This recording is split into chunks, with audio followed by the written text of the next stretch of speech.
It's a third line day.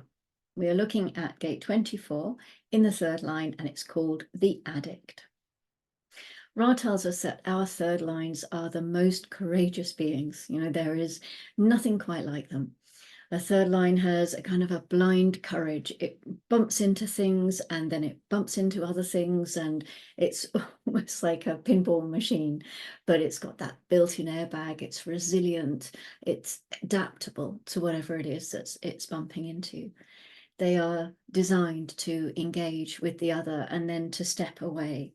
That is their nature, the making and breaking of bonds, the trial and error, also the making of mistakes. And we've talked before about the negative relationship that we can sometimes have to the word mistake, when really it's just a misstep and it's a little trip and it's nothing bad. It's actually a really positive force because it shows us what works and what doesn't work. And it's something we really need in our lives. Individuality, by its very nature, is different. Something else that we've talked about before. And very often it's in a position of having to be able to explain its difference to others. It might be a sort of like that's just me, I'm a little bit weird.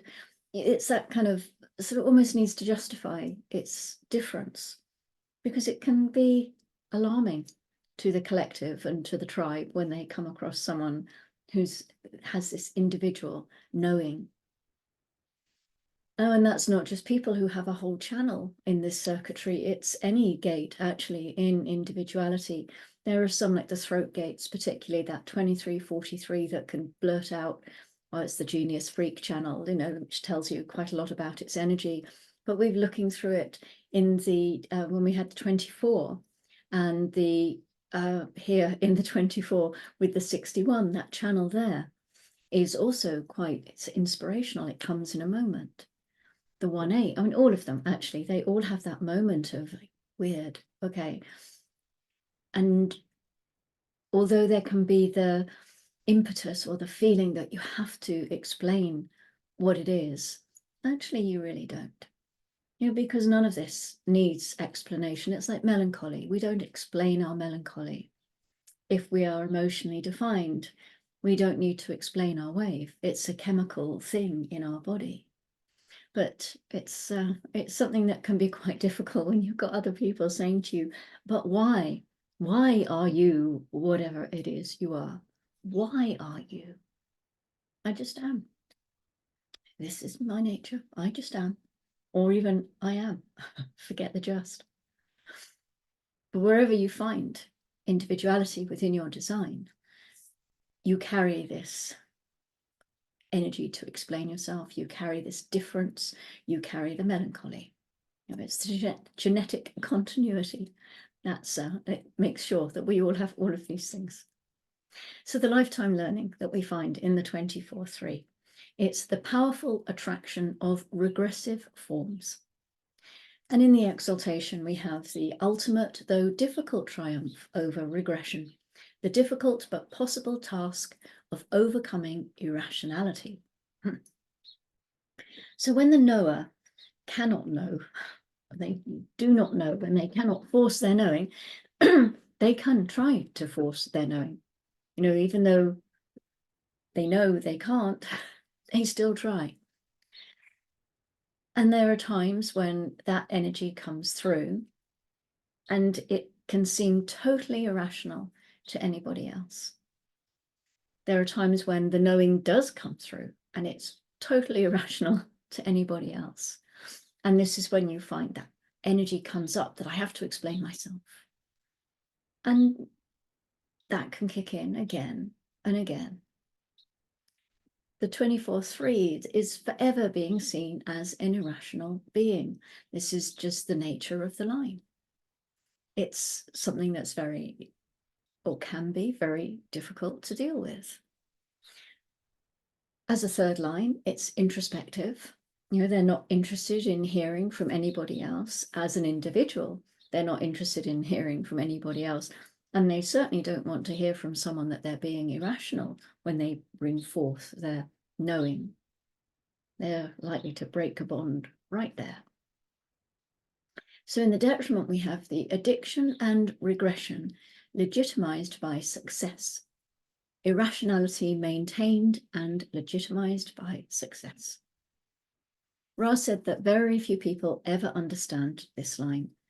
He said individuals, as part of their design of being mutative forces, are the forces that attract the most attention. If you have an individual who is a projector type, you've got somebody who's going to attract attention more than just about anyone else on the planet. Individuals are designed to attract attention so that they can get their mutation across. And individuality carries with it the need for self-expression as unique creativity. Individuals can be really successful just because they're different. And it doesn't matter really whether that difference is rational or not. And there are lots of others out there, sort of non-individuals, who will support that irrationality because it's fun or it's interesting, or they can see that it's got some potential. And so they stay with it and they stand by it. It says in the line companion that a lot of 24/3s are actually really bizarre. Or certainly they're really seen as being very bizarre, which doesn't mean that some of their irrational inspirations don't have value. You know, third lines are on a pathway to wisdom, after all, through their resonance to the sixth line. So there is always a grain of truth in whatever they're saying. And then we have the Earth is in gate 43. No, it's not. It's in gate 44, line 3, and it's called interference. Again, the lines of bonds made and broken. This adaptation, the trial and error, they do not want to be interfered with. The 24/3 doesn't want to be told that it's irrational, which is a form of interference, of course. And the 44/3 is learning to handle occasional interference. So again, we see the genetic continuity that's running through this, and we can see very clearly how genetic continuity works, how one third line feeds in and supports or informs the others. Ra points out that the mechanics can save us so much grief if we operate correctly as ourselves, as we're designed to operate. You know, there may be occasional interference, but we will be equipped to handle it if we have this 44/3. There may be irrationality, but we are equipped to handle that. So we are still currently in gate 38, and for a little while longer, quite a little while longer, but and that's the gate of the fighter, of course. And then at 13:58, we move to gate 54. Okay, so this is another root gate, and it's called the Marrying Maiden. It's the start of the stream of ambition, and it eventually leads up to being the ruler of the tribe. So this is the concubine who starts at the bottom and then finds her way up to being head concubine, or the priestess, or empress, probably. It's a projector gate. It wants to be recognized for its skills and its talents and for what it brings to the tribe. And whilst it's generally thought to be mostly about material ambition, there is also a spiritual ambition here too. You know, it is the drive or the fuel to rise up and transform one's tribe in whatever sphere that encompasses. And at midnight, we move into the gate of inner truth. This is gate 61, and this is a head center gate. It's also called the gate of mystery. And this is where you'll find that we have the channel, because we've already got 24 in the sun. So we've got the 61/24 here.